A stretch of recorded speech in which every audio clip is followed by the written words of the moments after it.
Kaya binibili natin ngayon. Nagbibigay ka ba ng pera dyan? O siyang nagbibigay ng pera sa'yo?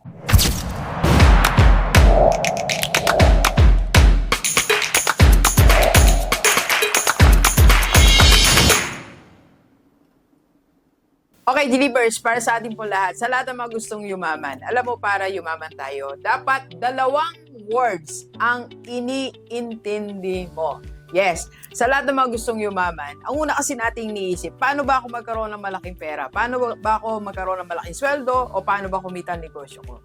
Alam mo, marami na pong lumaki ang sweldo sa magandang career, madami na ding lumakas ang kita sa negosyo, pero hindi pa rin yumaman. Bakit? Kasi nalimutan nilang aralin ang dalawang salita na to. Kaya ngayong hapon, gabi, umaga, kung ano oras ka nanonood, ayan ang dapat natin bigyan ng focus. What are the two things na dapat mong iniintindi at ina-analyze? Yes, Doc, ano po ba yung dalawang bagay? Ito po ang tinatawag na asset and liability. Yes, kailangan maintindihan natin yung dalawang terms na yan. Pag hindi natin inintindihan, gastos lang tayo ng gastos. Kahit meron kang malaking perang dumarating sa'yo araw-araw, linggo-linggo o buwan-buwan. At ang isa pa nating dapat maintindihan sa asset and liabilities. Huwag na tayong magkamali, ano ba talaga yung asset and liabilities? Alam mo, most of the people, nagkakamali ng intindi. Akala ay asset, liability pala.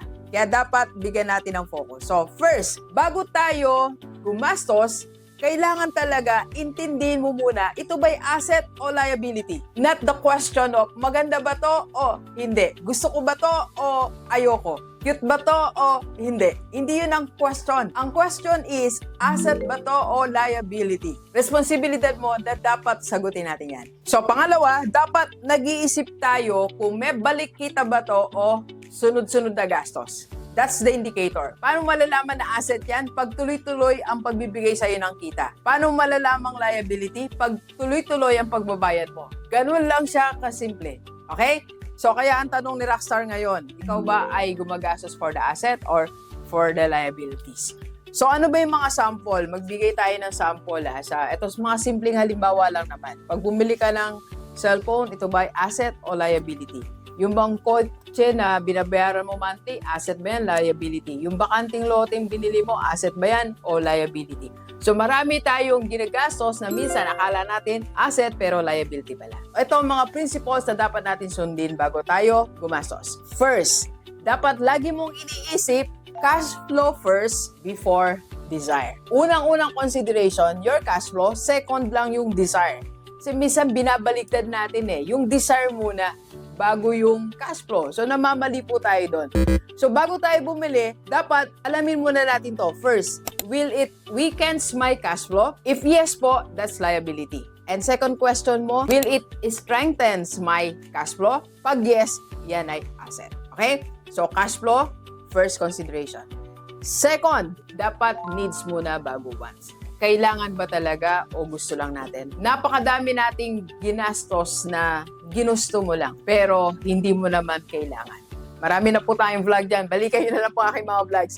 And number 3, huwag nating kalimutan ang tinatawag na ROI rule or the rate of return rule. So, paano natin gagawin yan, Doc? Para malaman mo kung asset or liability yan. So, kung asset po yan, for sure, magbabalik sa'yo ng pera yan, buwan-buwan. Merong perang darating sa'yo mula dyan sa binili mo. And kung liability naman yan, for sure, buwan-buwan ka maglalabas ng pera. So, ganun siya kasimple. Kaya binibili natin ngayon, nagbibigay ka ba ng pera dyan o siyang nagbibigay ng pera sa'yo? Right? And fourth principle is, tinatawag nating, bago yan, magkape muna tayo, Judy first. Kape po tayo. And if you want to join our community, I am Rockstar. Mas marami pa po tayong itinuturo tungkol sa assets and liabilities. PM lang sa personal FB ni Doc. Ayan po ang personal FB. Okay, tuloy tayo. The fourth principle is emergency buffer principle. Ito kahit asset yan, sa tingin mo, asset naman to, Doc do not buy anything kung wala kang emergency buffer or emergency fund. Kahit sa tingin mo, magbibigay ito ng pera sa akin, pero wala ka pang emergency fund, do not spend. Yun ang dapat nating inuuna. Dapat meron kang at least 3 months na expenses natin. Right? So, dapat emergency buffer or emergency fund bago si asset. bago si liability. Okay? Next, last principle natin is multiply before you splurge. Ibig sabihin po, dapat bago tayo bumili ng mga bagay na gusto natin, kumikita muna yung asset natin. Alam mo, that's one thing I learned from Grant Cardone. Yung bumibili po ng relo niya, bumibili ng gusto niyang bagay, yung kinita ng asset niya. So if you want to buy your car, if you want to buy new watch, kung gusto mo mag-travel, kailangan meron kang asset. So yung basic income mo, pambili mo ng asset.